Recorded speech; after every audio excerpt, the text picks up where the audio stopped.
Une fois n'est pas coutume, je vais encore vous parler d'actualité. Décidément, à force de vous dire une fois n'est pas coutume, ça devient une très mauvaise habitude de ma part. Au fait, est-ce que vous savez d'où vient cette expression « une fois n'est pas coutume » ? Ça vient du Moyen-Âge. Au Moyen-Âge, les gens dans les campagnes ne savent pas lire et écrire, pour la plupart. Le droit qui va s'imposer à eux est donc la coutume, c'est-à-dire les us, les habitudes, ce que l'on appelle la common decency, la décence commune, qui fait que les gens vivent les uns avec les autres. Sans grosse dispute, ça peut arriver, mais les conflits sont généralement très vite réglés par cet usage commun, cette coutume, qui fait donc partie au Moyen-Âge des sources de droit, de même que le droit canonique et le droit romain. Or, au Moyen-Âge, on se méfie de tout ce qui est nouveau, tout ce qui peut changer les habitudes. Une nouveauté, qu'est-ce qu'elle peut bien apporter? Du bien ou du mal? Alors, on a cette réflexion, ce proverbe qui nous dit « si une chose est réalisée une seule fois, elle ne va pas être incorporée à la coutume ». Il faut qu'un nouveau phénomène social se passe assez régulièrement pour qu'il puisse être incorporé à la coutume. Donc, une fois n'est pas coutume. Voilà. Alors, j'en reviens à mon actualité. Il y a 3 choses qui m'ont intéressé et vraiment perturbé. La première, c'est le vandalisme fait sur la statue d'Abdelkader. La seconde, c'est la volonté d'une certaine association laïque de retirer une statue de la Vierge sur l'île de Ré. Et la troisième, c'est la proposition qu'un député LaREM veut faire à propos de réflexion historique sur l'esclavage. Vous voulez en voir plus? C'est après ça. Salutations compagnons et compagnonnettes, je suis Baillant Taillefer, forgeron médiéviste et historien à ses heures, ou le contraire. Alors en effet, j'ai été extrêmement attristé de voir que des iconoclastes, ce qui étymologiquement veut dire briseur de statues, ont abîmé la statue d'Abdelkader. Alors il est d'abord stupide de s'en prendre à un symbole. Comme je dis, une statue ne vous rendra pas les coups que vous lui porterez. C'est donc d'une grande lâcheté. On peut discuter, on peut ne pas être d'accord. Il faut toujours discuter des grandes questions avec argumentation et rationalité. Vous remarquerez qu'actuellement, ce n'est pas vraiment le cas. En tout cas, il est stupide que dans la bonne ville de Tours, des gens s'en soient pris à la reproduction en métal découpé d'Abdelkader. Parce que, où est le symbole? Quelle est l'intention de ces gens? Si c'est de dire qu'un héros de l'indépendance algérienne n'a pas sa place en terre de France, c'est stupide. Parce que Abdelkader a été à la fois ami de la France et adversaire de la France. Mais comment peut-on en vouloir à quelqu'un qui veut libérer son peuple et sa nation? Parce qu'ils se sont pris à un symbole. C'est comme s'ils s'en prenaient à Jeanne d'Arc, à Vercingétorix, à De Gaulle, ou encore à Charles Martel. Des gens qui ont lutté contre une invasion, menaçant leur peuple et leur terre. Un homme qui met le poids de sa vie et qui prend des risques pour lutter contre un oppresseur mérite toujours le respect, quelle que soit sa nationalité. Alors voilà, ce que j'avais à dire, c'est que pour ceux qui s'en prennent à Abdelkader, ils ne valent pas mieux que ceux qui peuvent de temps en temps dégrader les statues de De Gaulle ou de Jeanne d'Arc avec de la peinture, ou ceux qui veulent éradiquer une partie de notre histoire nationale et qui voudraient par exemple enlever une statue de Napoléon à Rouen ou la statue de Colbert sur les marches de l'Assemblée nationale, par exemple. Alors, autre imbécilité, et qui ressort du même ressort psychologique, c'est cette association dont je ne nommerai pas le nom, qui veut retirer une statue de la Vierge sur l'île de Ré. Pourquoi? Parce que la Vierge est un symbole catholique dans un endroit public. D'abord, cette Vierge a été installée là en 1945, juste au lendemain de la Seconde Guerre mondiale, pour remercier Dieu, pour ceux qui y croient, d'avoir fait cesser l'oppression nazie. Je signale que les nazis et Adolf Hitler, le premier, étaient de farouches anticatholiques. Donc, pour cette Vierge, d'abord, est-ce qu'elle gênait quelqu'un? Je n'en ai pas l'impression.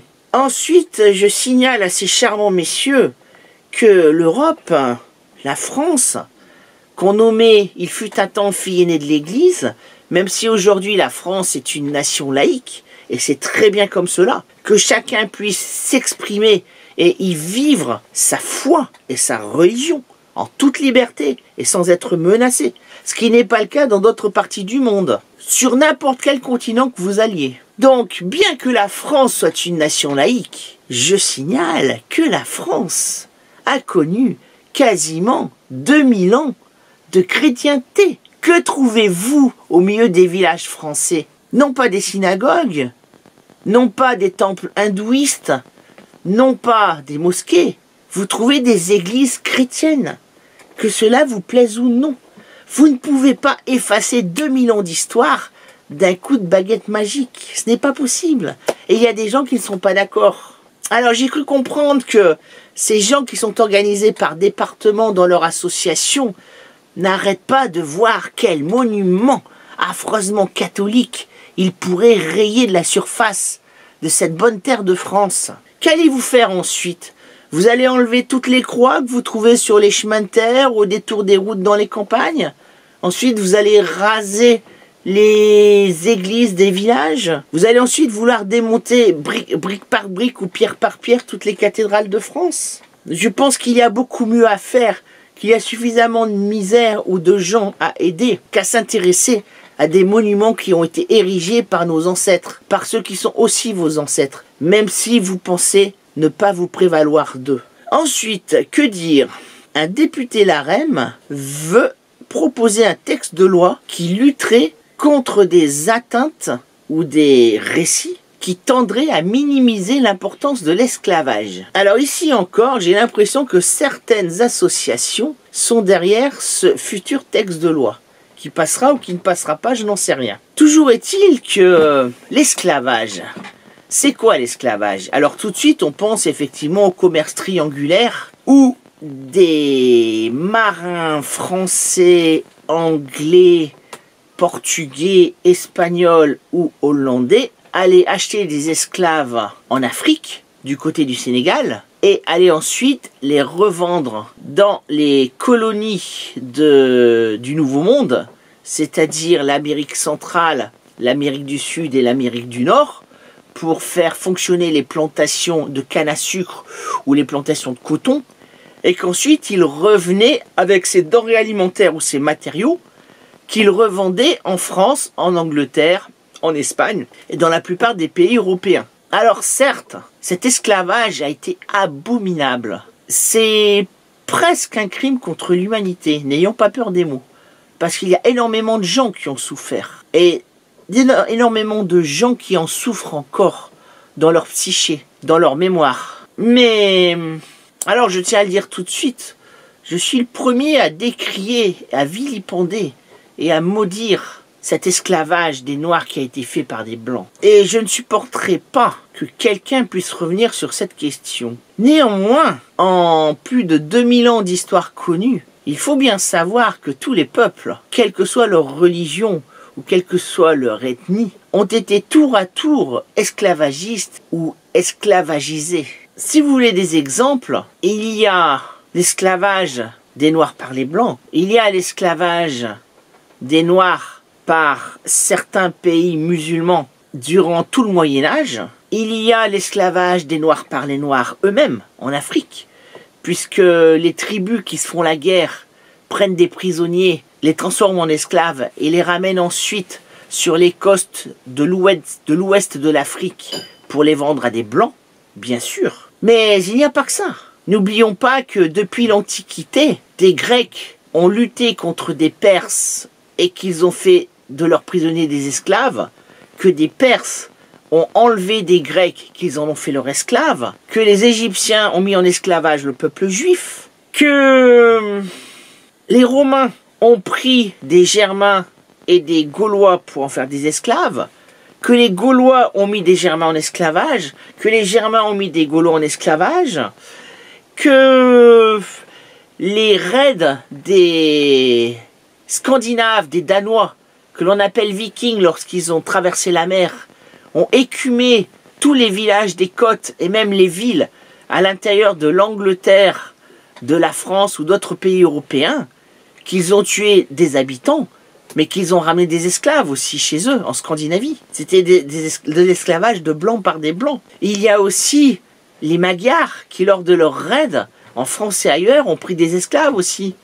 Les Sarrasins ont fait de même, lorsqu'ils ont envahi l'Espagne et le sud de la France, jusqu'aux environs de Poitiers et même jusqu'à Sens. N'oublions pas non plus que ce qu'on appelait les barbaresques, des années 1200, 1300, jusqu'au 19e siècle quasiment, jusqu'à la colonisation de la Méditerranée et du Maghreb par les Français et les Espagnols, n'oublions pas que les barbaresques, donc ces espèces de pirates d'origine du Maghreb musulman, ont écumé les côtes de la Corse, de la Sardaigne, de l'Italie, de la Sicile, du sud de la France et de l'Espagne, pour en ramener des esclaves blancs, qu'ils vendaient ensuite à Tunis, à Casablanca et ailleurs. L'esclavage est malheureusement, comme la bêtise, comme la violence, comme la haine, quelque chose qui est uniformément réparti pour toute l'humanité,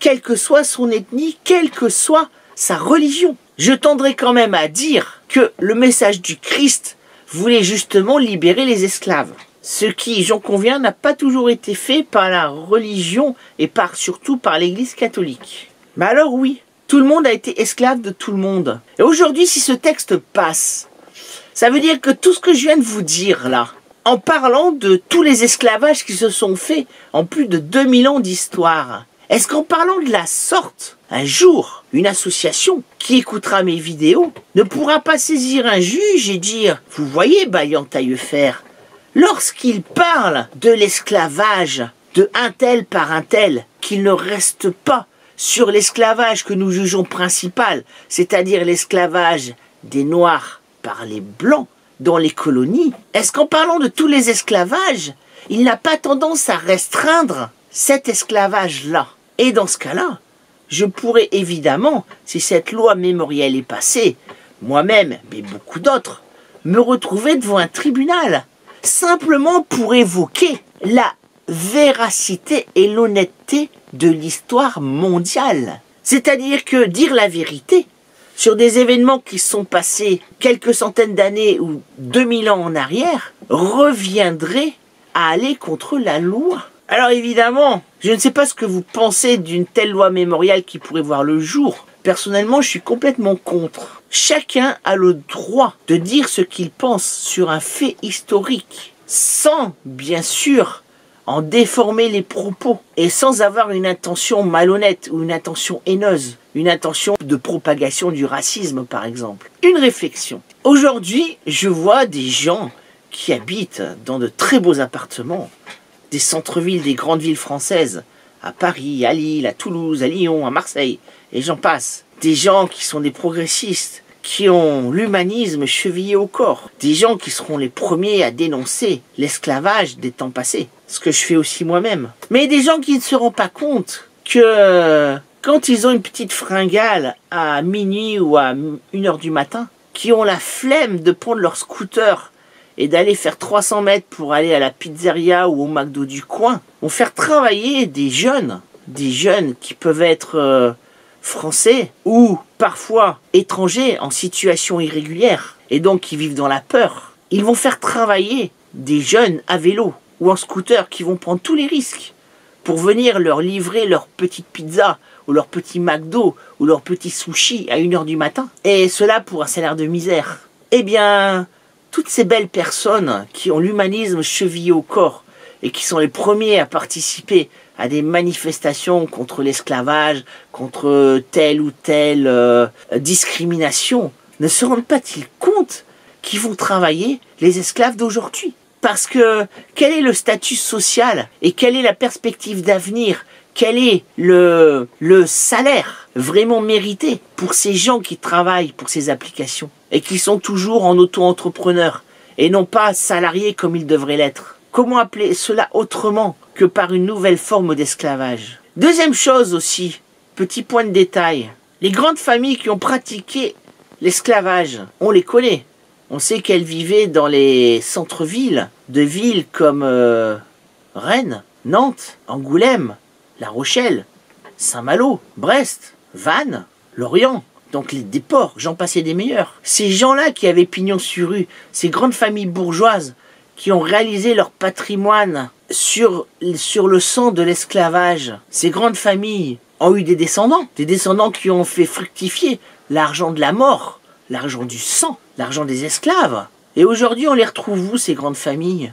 Ce serait parfois intéressant, au lieu de faire peser une culpabilité généralisée sur tout un peuple qui n'a jamais voulu l'esclavage, ce serait très intéressant de voir quelles sont vraiment les vraies personnes qui ont profité de cela. Ça m'interpelle pas mal. Ça me rappelle une petite conversation que j'ai eue quand j'étais jeune avec un copain étudiant noir, un type qui venait du Ghana ou du Togo. Et à un moment, il me dit, oui, mais vous, les Blancs, vous nous avez mis en esclavage. Vous avez colonisé et mis en esclavage. Je dis, c'est vrai, tu as raison. Nous, les Blancs, seulement quels Blancs?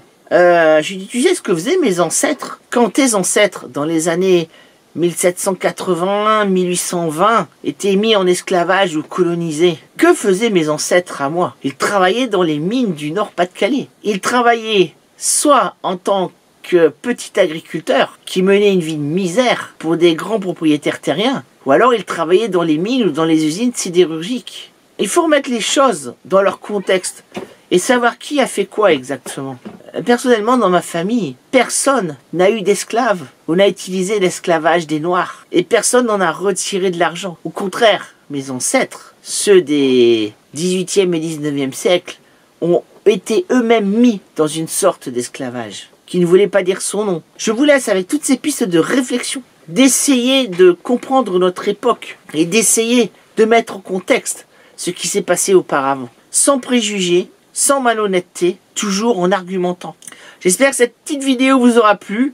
Dimanche, la vidéo sur Azincourt. Portez-vous bien, soyez prudents. Surtout, n'oubliez pas de vous abonner. Je remercie les derniers abonnés qui l'ont fait sur même pas une dizaine de jours. Soyez nombreux, merci beaucoup. À chaque fois, vous gratifiez mon travail de votre reconnaissance. Je vous en remercie. Je vous dis à bientôt et comme vous le savez, l'histoire, c'est toi qui l'as fait.